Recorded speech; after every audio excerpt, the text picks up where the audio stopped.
என்ன வீடியோ? கரூருக்கு ஷூட்டிங்க்கு கிளம்பி போகிற அந்த டீம்.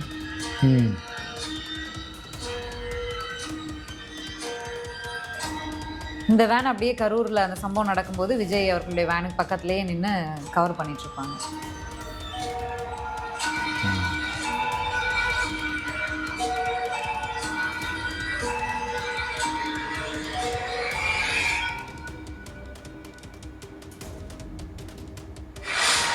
இந்த வீடியோ இவங்களே வெளியிட்டிருப்பாங்க. இல்லை, அவங்க வெளியிடலை, இது ஒரு பேஜில் தான் வெளியிட. அந்த இது மட்டும் கேரவன் மட்டும் ஏஐ அவங்க அப்போ அன்னைக்கு எடுத்து போட்டிருப்பாங்க போல். இது இப்போ தான் வெளியில் வருது, இவ்வளோ மாதமே கழிச்சு. இது அவங்க கரூரில் சம்பவம் நடக்கிற அன்னைக்கு ஷூட்டில் இருக்காங்க. அது இப்போ மக்களே அதிகமாக அதை ஷேர் பண்ணி கேள்வி கேட்க ஆரம்பிச்சிருக்காங்க. விஜயண்ணா உங்களை நாங்கள் எப்படி நம்பணுமே, எங்களை ஏமாற்றிட்டீங்களே அப்படின்னு சொல்லி பார்த்துருப்பீங்கன்றதை தாண்டி ஒரு விஷயத்த சொல்லவே மாட்டேங்க. என்னென்னா, நம்ம தான் ஃபஸ்ட்டு பிரேக் முன்னாடி சொல்லுங்க. ஷூட்டிங்கே இது ஷூட்டிங் தான் அப்படின்றத சொன்னது அண்ணன் நக்கீரன் கோபால் சொன்னார், நான் சொன்னேன். இப்போ இது வெளியிடுறது யாருன்ற கேள்வி வரும். சிபிஐ வெளியிடுதா இல்லை இவங்களுக்கு ஆப்போசிட்? உங்களுக்கு தேவை வந்து எப்படின்னா, வீடியோ வந்துச்சா இல்லையா? வந்துருச்சு. அதோட யார் வெளியிட்டாங்க. இப்போ இன்னொரு பொருளை கிளப்பி விட்டுருக்காங்க சார். என்னன்னா, செந்தில் பாலாஜி ஆஜரானாரு. விஜய் போனா, விஜய் இந்த சட்டை போட்டாரு, இந்த சட்டை போட்டாரு, கருப்பு போட்டாரு, வெள்ளை போட்டாரு, ஆள் செட் பண்ணாங்க, அது பண்ணாங்க, இது பண்ணாங்க.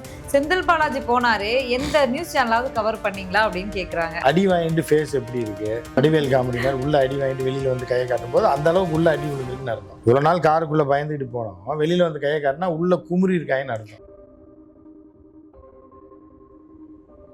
படத்துலயும் அதை காட்டணும். மார்னிங்ல இருந்து நைட் வரைக்கும் காத்திருக்காங்க. பகல்லையும் இவ்வளவு கூட்டம் வருது, நைட்லயும் இவ்வளவு கூட்டம்னா ரெண்டு அட்மாஸ்பியர் கிடைக்கும். அதெல்லாம் வந்து ஷூட்டிங்காக பண்ணப்பட்டதுன்றது நம்ம அன்னைக்கே சொன்னோம். விஜய் ஃபேஸ் பண்றதுக்கு ஒரு கேமரா ஃப்ரண்ட்ல, விஜய் சைடு ஆங்கிள், விஜய்க்கு மட்டுமே 3 கேமரா. அது போக வேனுக்குள்ள விஜய் வர்றது போறதெல்லாம் கவர் பண்றதுக்கு 4 மூலையில 4 கேமரா. எலுமிச்சம்பளம் சுத்தி போடுவாங்க, 4 மூலையிலையும் காமிச்சு சைத்தானுக்கு காமிச்சு போடுவாங்க.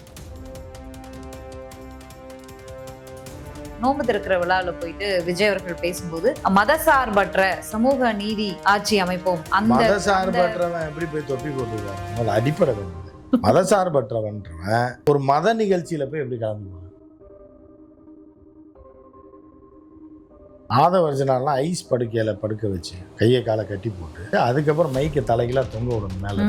எல்லா கம்பெனியும் இப்ப பேட்டி எடுங்க, உண்மையை சொல்லு, யார் உன்னை கூப்பிட்டா, யார் உனக்கு 90 சீட்டு தரேன்னா?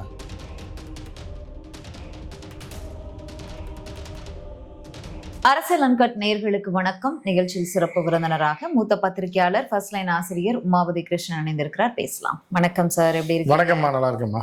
ஓகே சார், ஒரு 2 நாளா சமூக வலைதளங்கள் முழுக்க அந்த கேமரா பேரெல்லாம் கூட எனக்கு தெரியல. உங்களுக்கு ஆப்வியஸ்லி தெரிஞ்சிருக்கும், நீங்களும் அந்த காணொலியை பார்த்துருப்பீங்கன்னு நம்புறேன். என்னென்னவோ அந்த பெரிய பெரிய மூவிஸ்லாம் எடுக்கிறதுக்கு பயன்படுத்தக்கூடிய அந்த கேமராஸ்லாம் யூஸ் பண்ணி, எந்த அளவுக்கு வந்து அந்த லைட்ஸ் அதெல்லாம் யூஸ் பண்ணி கரூர் சம்பவம் நடந்த அன்னைக்கு இவ்வளவு கேமரா போட்டு ஷூட் பண்ண வேண்டிய அவசியம் என்னன்னு பல கேள்விகள் எழுப்பியிருந்தா கூட இன்னைக்கு அந்த வீடியோஸ்லாம் வெளியில வந்துட்டு இருக்கு. யார் வெளியில விடுறாங்கன்றது ஒரு மிகப்பெரும் கொஸ்டின் மார்க்கா இருக்கு. இவ்வளோ நாள் வெளியில வராம திடீர்னு இப்போ வெளியில வர்றது. நீங்க பார்த்துருப்பீங்க அந்த வீடியோவை. என்ன வீடியோ? கரூருக்கு ஷூட்டிங்க்கு கிளம்பி போற அந்த டீம்.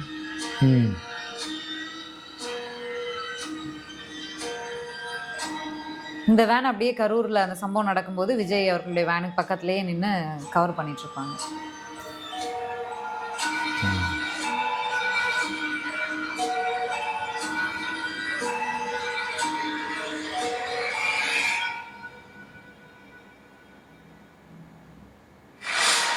இந்த வீடியோ இவங்களே வெளியிட்டிருப்பாங்க.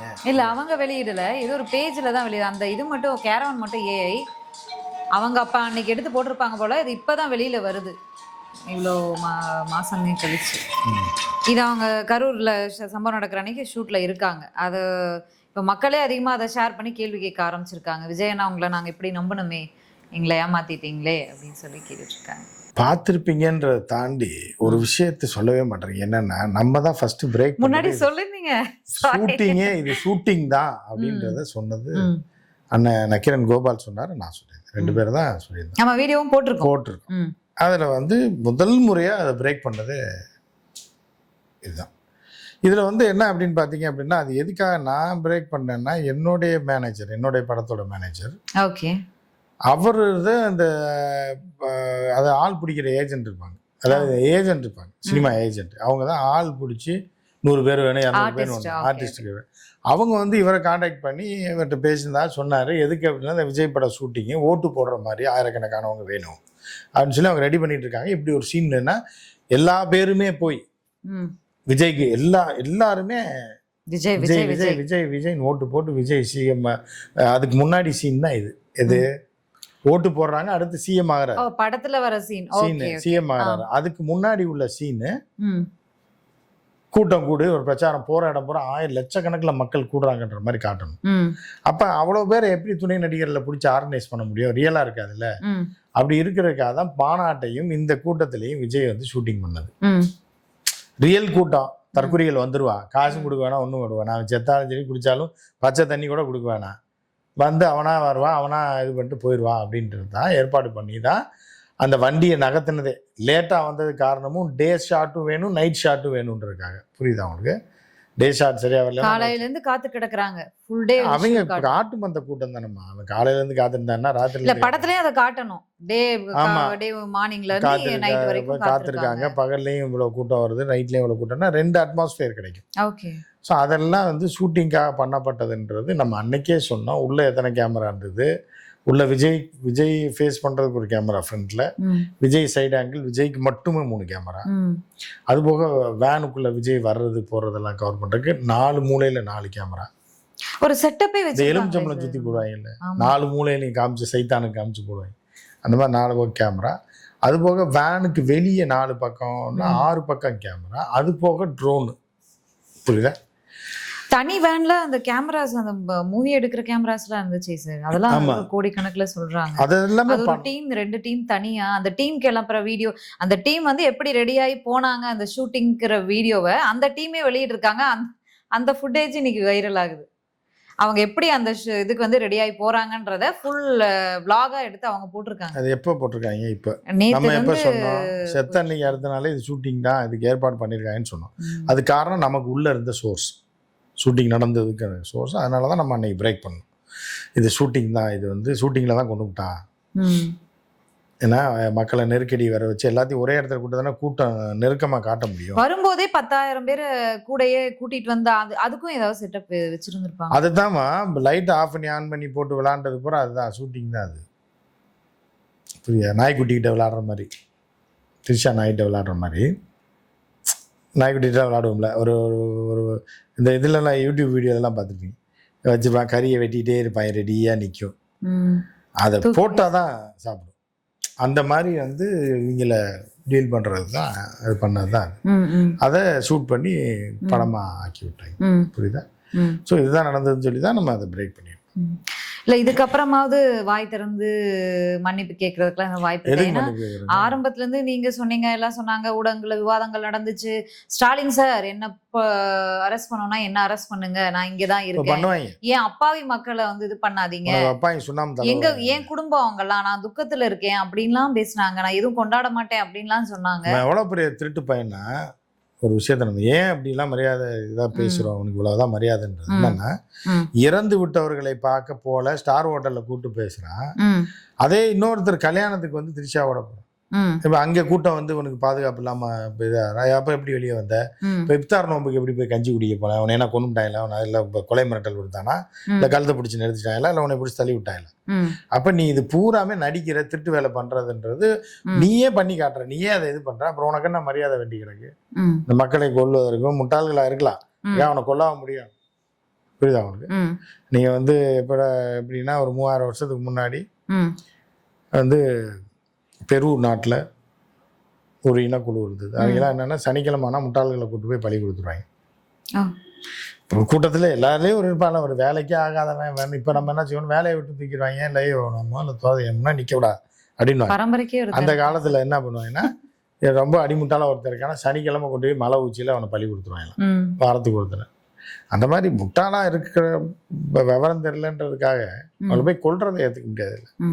அப்படி ஒரு வழக்கம் இருந்துச்சுன்னு சொல்றாங்க. இருக்கு, அந்த காலத்துல இருந்தது இன்னமும் தொடருது அப்படின்ற மாதிரி தான் இருக்கு. அந்த வழக்கத்தை கையில் எடுத்திருக்காங்களான்ற மாதிரி இருக்கு.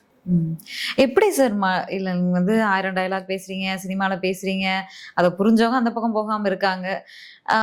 நேர்லயும் டயலாக்கா பேசிட்டு கண்ணீரெல்லாம் வடிச்சு நாடகம் போடுறீங்க. அது என் குடும்பம், நான் துக்கத்துல இருக்கேன் அப்படின்னு சொல்லி கூப்பிட்டு சந்திச்சு கால்ல விழுந்தீங்க அப்படின்லாம் சொல்றீங்க. ஆதவர்ஜுனா சமீபத்துல மேடையில பேசும்போது கூட என் குடும்பம் துக்கத்துல இருந்துச்சு. என் குடும்பமே என்னை வந்து விரட்டி அடிச்சிச்சு. என்னென்னமோ டயலாக் பேசுறீங்க. இங்க வந்து அந்த சிபிஐல போய் ஆதாரங்கள குடுக்க சொன்னா, அந்த ஃபுட்டேஜஸ்ல வெட்டி, ஒட்டி, எடிட் பண்ணி குடுத்துருக்கீங்கன்னு அங்கேயே தகவல் வந்து ரீச் ஆயிடுச்சு. அதுக்கப்புறமா தான் அது வெளியில வருது. 2 கேள்வி இருக்கு. எந்த துணிச்சல்ல இவங்க இந்த எடிட் பண்ணி குடுத்துருப்பாங்க 1. இந்த விசாரணை முடிஞ்சு எப்படி கரெக்ட்டா வீடியோஸ் வெளியில வருது? இல்லம்மா, ஹார்ட் டிஸ்க அழிச்சு விட்டுட்டு அங்க குடுத்துருக்காங்க. சிபிஐக்கு தெரியாத ஹார்ட் டிஸ்க் திருடனுங்களா? புரியுதா? சிபிஐ வந்து எவ்வளோ கேஸை பார்த்துருக்கும்ல. கரெக்டாக அந்த இதுலலாம் பீரோ புள்ளிங்கெலாம் அங்கே பண்ணாங்கன்னா, ஒரு பாலா படத்தில் கூட தத்ரூபமாக அந்த காட்சி வச்சுருப்பாங்க. ஜட்ஜு வீட்லேயே வந்து சாவியை தொலைச்சிருவாங்க. ஆமாம் ஆமாம். உடனே போய் இந்த திருடனில் தான் கூப்பிட்டு வந்து அவன் அழகாக கம்பியை போட்டு அழகாக திறந்துருவான். இந்த மாதிரி அரசாங்க அதிகாரிகள், அரசில் உள்ளவங்க, சிபிஐ எல்லாருக்குமே தெரியும் எவன் திருடன், எவன் இது பண்ணுவான், அழிஞ்சு போன ஹார்ட் டிஸ்கை ரிகவர் பண்ணுறது எப்படின்லாம் அவங்களுக்கு எல்லாம் ஆள் வச்சுருப்பாங்க. ஃபோன் பண்ணால் அவன் ஏதாவது கேஸில் மாட்டியிருப்பான். சுகேஷ் சந்திரசேகர் இந்த மாதிரி ஆள்லாம் இருப்பாங்க. ஆள் அனுப்பியானா அவங்க அனுப்பிடுவாங்க. அவன் ஹார்ட் டிஸ்கை போட்டு இப்போ பண்ணான்னா அடுத்து எடுத்துடுவாங்க, ஃபுல்லாத்தையும் எடுத்துடுவாங்க. இப்போ அந்த ரிகவர் பண்ணி எல்லா டேட்டாஸையும் எடுத்துட்டாங்க. எடுத்த உடனே அதை பூரா வெளியிடுறாங்க. இப்ப இது வெளியிடுறது யாருன்ற கேள்வி வரும். சிபிஐயே வெளியிடுதா இல்ல இவங்களுக்கு ஆப்போசிட்? உங்களுக்கு தேவை வந்து எப்படின்னா வீடியோ வந்துருச்சா இல்லையா? வந்துருச்சு. அதோட யார் வெளியிட்டாங்க. இப்ப இன்னொரு பொருளை கிளப்பி விட்டுருக்காங்க சார். என்னன்னா, செந்தில் பாலாஜி ஆஜரானாரு. விஜய் போனா, விஜய் இந்த சட்டை போட்டாரு, இந்த சட்டை போட்டாரு, கருப்பு போட்டாரு, வெள்ளை போட்டாரு, ஆள் செட் பண்ணாங்க, அது பண்ணாங்க, இது பண்ணாங்க. செந்தில் பாலாஜி போனாரு, எந்த நியூஸ் சேனலாவது கவர் பண்ணீங்களா அப்படின்னு கேக்குறாங்க. அது கவர் பண்றது முக்கியமா? முதல்ல முக்கியமா கவர் பண்றது முக்கியமோ இல்ல, நியூஸ்ல எல்லாம் வந்துச்சு. ஏன்னா அவங்களை வேடி பாக்குறதுக்கு கிருக்கீங்க வேணும், வியூவர்ஸ் இருந்தா தானே போடுவாங்க. புரியுதா? இல்ல சார், இப்ப அவர் திமுகல ஒருத்தர் போறாரு அப்படிங்கும் போது அவர் போவாரு, அது இல்லைன்னு தெரிஞ்சதுதான் போயிட்டு வந்துருவாருன்றது மக்களே பிக்ஸ் பண்ணிடுவாங்க. வீடியோ எல்லாம் பார்க்க மாட்டாங்க.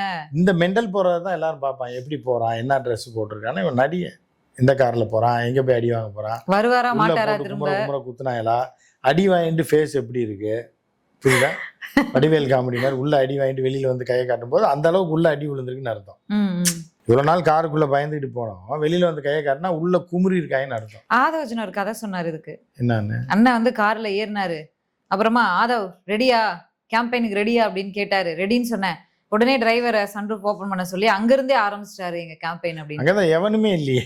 சிபிஐ ஆபீஸ்குள்ள இருந்தே கேம்பெயின் ஆஃபீஸ்னா அது எதுக்குன்னா வேணுனே பண்றதுக்கு. அப்ப அவங்க பிடிச்சாங்கன்னா இந்த பாருங்க நீ குடும்பப்படுத்துறாங்கன்னு சொல்றதுக்காக. ஆனா அங்கே ஆளே இல்லையே. கேம்பெயின் கும்பிடும்போது கேமரா பின்னாடி பாத்தீங்களா, ஸ்விக்கி ஜொமேட்டோ பசங்க 2 பேர் வண்டி ஒரு 50 பேர் ஆள் செட்டப் பண்ணி கூட்டிட்டு போயிருக்காங்க. அதுவும் டெல்லி ரிப்போர்ட்டர் ஃபுல்லா தெளிவா போட்டு விட்டாரு.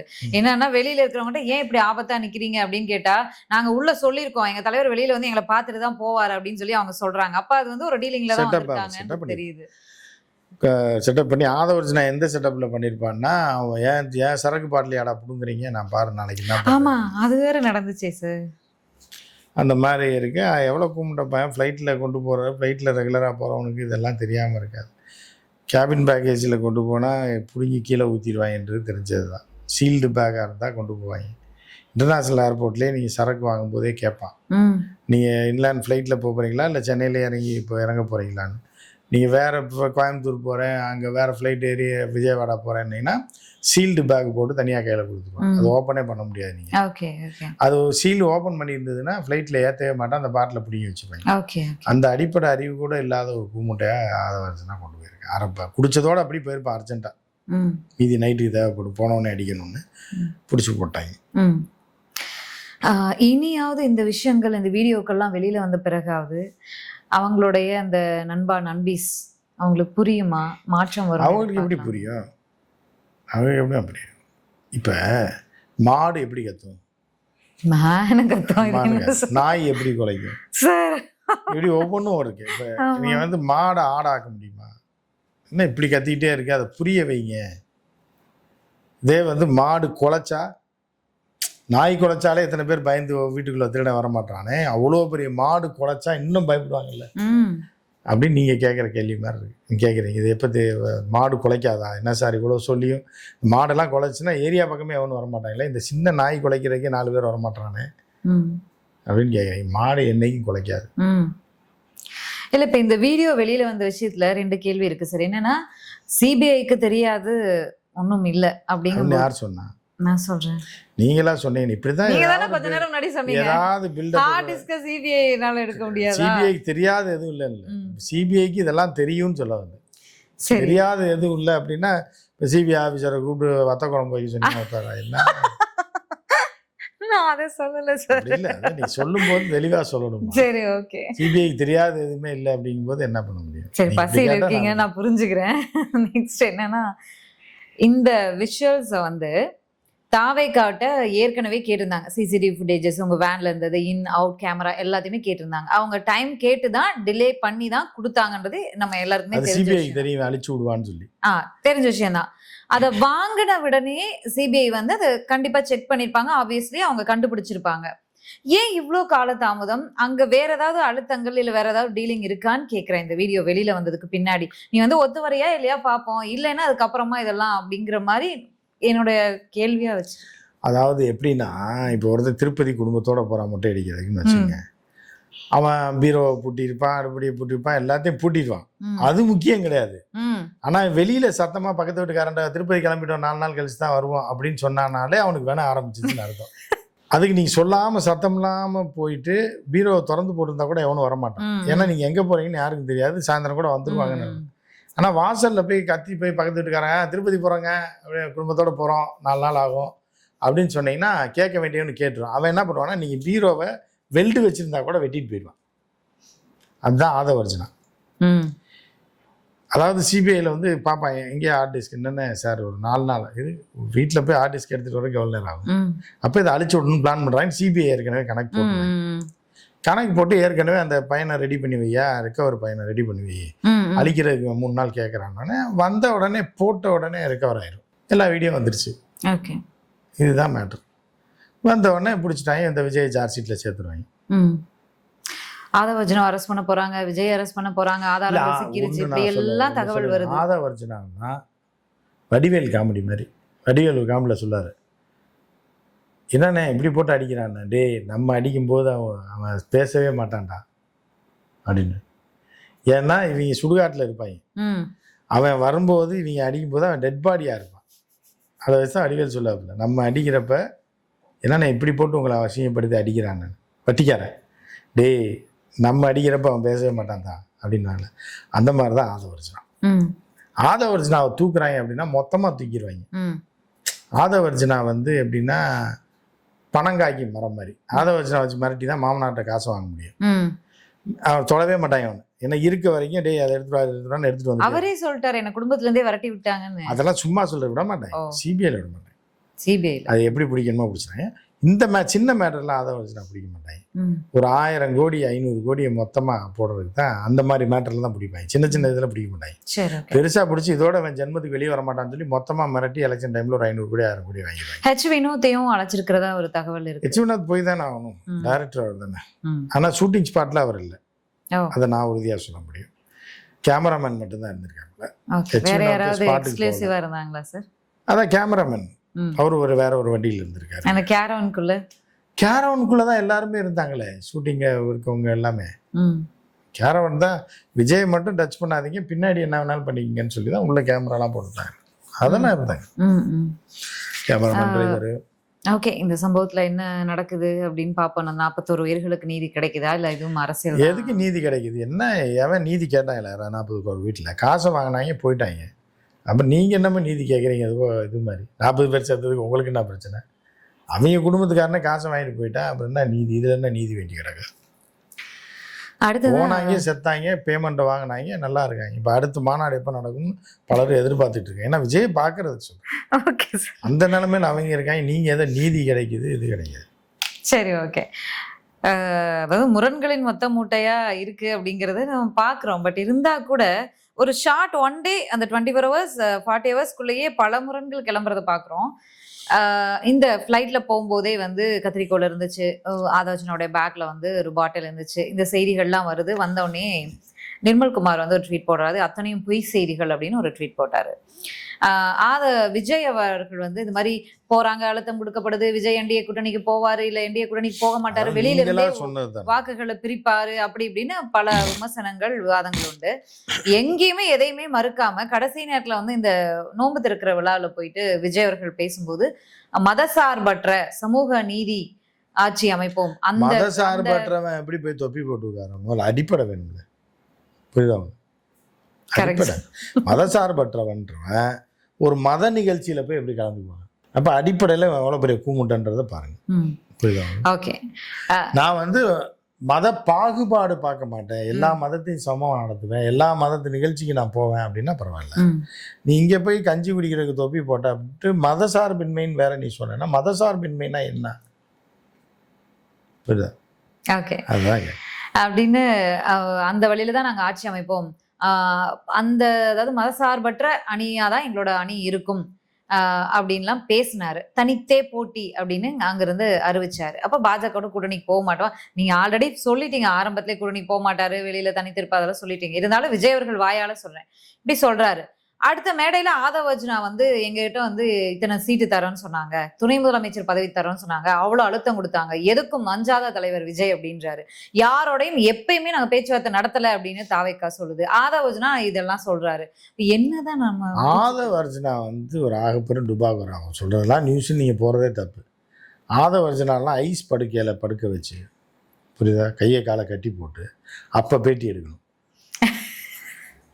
அப்படி எடுத்தீங்கன்னா உண்மை பூரா வரும், புரியுதா? ஐஸில் படுக்க வச்சிடணும் ஒரு. ஆனால் ஐஸ் பார்னா 2 அட்டாச்மெண்ட் பார் வேறு வாங்கணும், 6 அடி தான் இருக்குது. 6 அடி பாரை வாங்கி நல்லா கூச்சி வச்சு வலிக்கி விட்டுருன்றனால கட்டி போட்டுடணும். கட்டி போட்டு ஐஸ் பாரில் படுக்க வச்சு அதுக்கப்புறம் மைக்கை தலைகளாக தொங்க விடணும் மேலே எல்லா கம்பெனியுமே. இப்போ பேட்டி எடுங்க, உண்மையை சொல்லு, யார் உன்னை கூப்பிட்டா, யார் உனக்கு 90 சீட்டு தரேன்னா, யார் தெரியாமல் சொல்லிட்டேன், வாய்க்கு வந்தபடி வளரிட்டு, யார் துணை முதல்வர் பதவி தரேன்னு சொன்னா அப்படின்னு சொல்லி நீங்கள் ஐஸ் படுக்கையில் படுக்க வச்சு கேட்டிங்கன்னா தான் அப்புறம் நகத்தை பிடுங்கணும். அப்பயும் உண்மை சொல்ல மாட்டேன், ரொம்ப டார்ச்சர் பண்ணி கேட்டால் மட்டும்தான் அப்புறம் உண்மையை பூராத்தையும், ஐயா என்னை விட்டுருங்க, பின்ன படத்தெல்லாம் பார்த்துருப்பீங்க, என்னை விட்டுருங்க நான் எல்லா உண்மையும் சொல்லிடுறேன்னு சொல்லி அதுக்கப்புறம் தான் சொன்னேன். அதெல்லாம் யாரும் கூப்பிடலங்க, நானாக தான் கதை விட்டேன், தலைவர் தான் சொன்னார் அப்படின்றத அப்புறம் கடைசியாக இப்படி போட்டு விசாரிச்சாதான் அதை ஒரு நான் ப்ரெஸ் மீட்லாம் வச்சு கேட்டிங்கன்னா வாய்க்கு வந்து வளரி விட்டு போவோம். இதில் படுக்க வை, முள் படுக்க கூட வேண்டாம், பாவம் ஐஸ் படுக்கையில் படுக்க வச்சு கையை காலை கட்டி போட்டு. இப்போதைக்கு தாவேக்கானுடைய நிலைமை என்ன? அதான் எப்போவுமே ஒரே நிலைமை தான்மா தாவேக்காக, இப்போ மட்டும் இல்லை, இன்னும் எலெக்ஷனுக்கு அப்புறமா அதே நிலைமை தான், எலெக்ஷனுக்கு முன்னாடி அதே நிலைமை. எலெக்ஷனுக்கு அப்புறமா விஜய் அரசியல் பண்ணுவாருன்னு சொல்றீங்க நீங்க? அரசியல் அதே நிலைமையில தான் இருப்பார், இப்படிதான் இருப்பார். நாங்க தான் ஆட்சி அமைக்க போறோம், எங்களை பார்த்து பயப்படுது திமுக, சென்னை ஃபுல்லா ஸ்வீப் பண்ண போறோம் நாங்க அப்படின்லாம் பேசிட்டு இருக்காங்க. இப்போ எலெக்ஷன் அதுதான் மனுஷன் நம்பாம தான் எலெக்ஷன் வைக்கிறாங்க. எலெக்ஷன் கமிஷன் எதுக்கு இருக்கு? அதனால எலெக்ஷன் கமிஷன் அதுதான் எலெக்ஷன் வைக்கிறேன், எல்லாம் ஓட்டு போட சொல்றாங்க, அது நடக்கும் பாருங்க. ஓகே, நன்றி சார், நன்றி, மீண்டும் பேசலாம்.